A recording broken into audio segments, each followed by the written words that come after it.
In the mid-2000s, Ford embarked on a journey to create an innovative transmission that would enhance fuel efficiency and performance. The result was the Powershift, a transmission that effectively combined two manual gearboxes controlled by a computer. The architecture was that of a dual-clutch transmission, or DCT for short.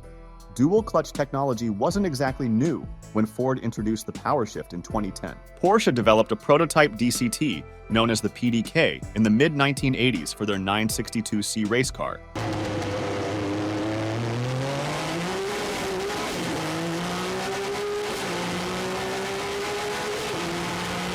It would go on to win the World Sports Car Championship in 1986. Volkswagen developed their first mass-produced DCT transmission that was released in 2003 on the Mark IV Golf R32. BMW also offered a DCT transmission for the E9X Generation M3.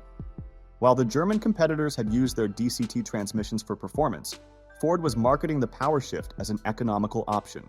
It was offered in a variety of models, including the Ford Fiesta, Focus, EcoSport, Edge, and several other models only offered in Europe. The Powershift would eventually come known to be incredibly unreliable. The primary issues are a shuddering feeling while accelerating from a stop, followed by a rough 1-2 upshift that sends a vibration throughout the vehicle. So it just operates. If I had test driven this car when it was full of people, I wouldn't have bought it. That's how poor the transmission is tuned.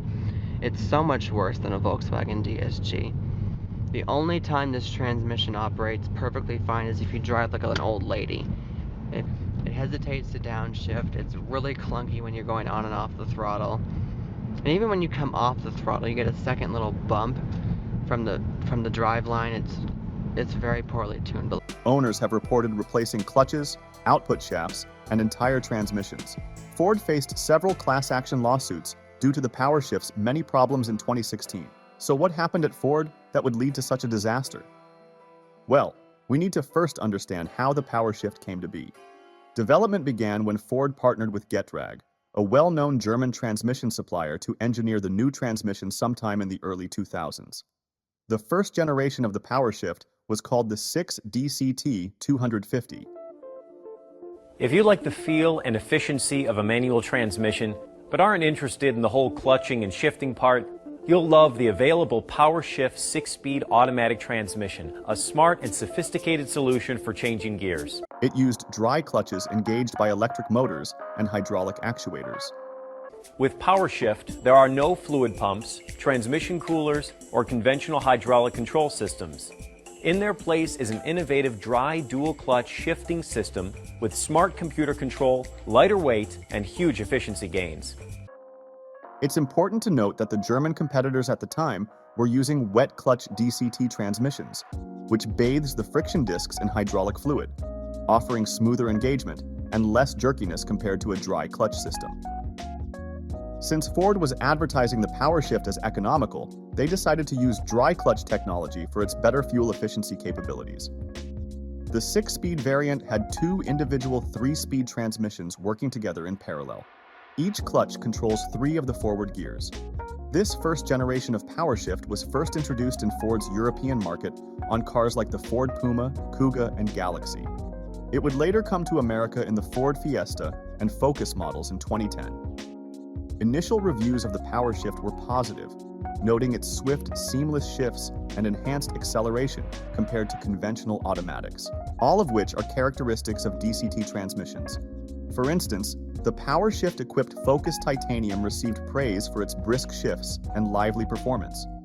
However, it wouldn't be long until things started to go downhill.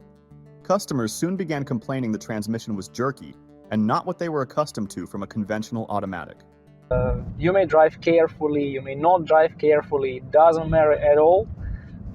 You will need to replace this clutch. The clutch is very expensive, and then when you buy this clutch, you will have to pay for labor. It's not cheap too, you know. The TCM is easier to replace, but it also costs a lot of money. If you buy the used TCM, yes, it may cost you about $100, but this used TCM is like a lottery that you will lose. In response to the criticism, Ford offered an extended 40,000-mile warranty for Powershift-equipped vehicles. It wouldn't be until 2012 when Ford announced they had begun to implement fixes to the transmission.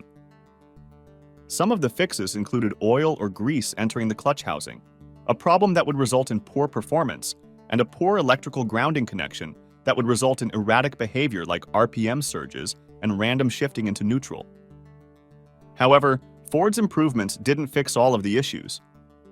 Many of the problems, even after having them serviced by Ford technicians, would reappear with time. By 2016, many major improvements to the PowerShift had been made, and problems were certainly less abundant, but Ford was not out of the water yet. Ford was facing class action lawsuits while also being investigated for fraud due to the PowerShift being defective and potentially dangerous. The lawsuits allege that vehicles equipped with the PowerShift consistently experience problems and defects even after servicing.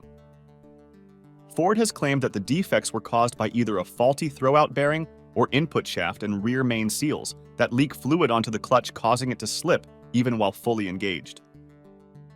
But that wasn't it.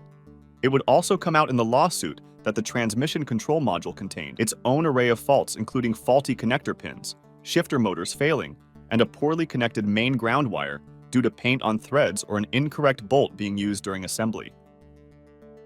A settlement was reached in 2017 where Ford agreed to buy back vehicles with faulty transmissions across the United States and several other of Ford's European markets. However, in 2019, Ford engineers would speak up about the development of the PowerShift, claiming that Ford knew about the problems it had and was engaged in a plan to release it anyway and patch it up during development. Allow me to read you this quote from a Ford engineer made in a 2019 article. "We'd raise our hands and be told, 'Don't be naysayers.' We got strange comments. It seemed the ship had sailed. After that, if you ask questions, you're accused of mutiny, so you put your head down and make it work. Good people tried to make it work. But you can't violate the laws of physics. It's a mechanical catastrophe." This quote pretty much sums up the development of the PowerShift. According to the engineers, the dry clutch system was the biggest flaw of the transmission. The clutch pack was cheap and was prone to overheating because there is no fluid for them to bathe in. The control module instructed clutches to disengage in order to prevent further damage. However, faulty control modules may also exhibit the same symptoms. Ford repeatedly denied systemic problems even to their own dealerships, instead directing them to replace the transmission over and over, even though it was never truly fixed. In 2019, the U.S. Department of Justice demanded Ford to release all documents relating to the company's actions involving the PowerShift under allegations of fraud. These allegations led to yet another class action lawsuit in 2022, where they would be investigated for concealing certain defects of the transmission, though this time involving the new Ford Fiesta and Focus models. This lawsuit is being updated slowly, so the settlement still remains to be seen. Thanks for watching, guys, and let me know in the comments if you actually owned a Ford with the PowerShift transmission. I'd love to hear your story. Hope to see you next time.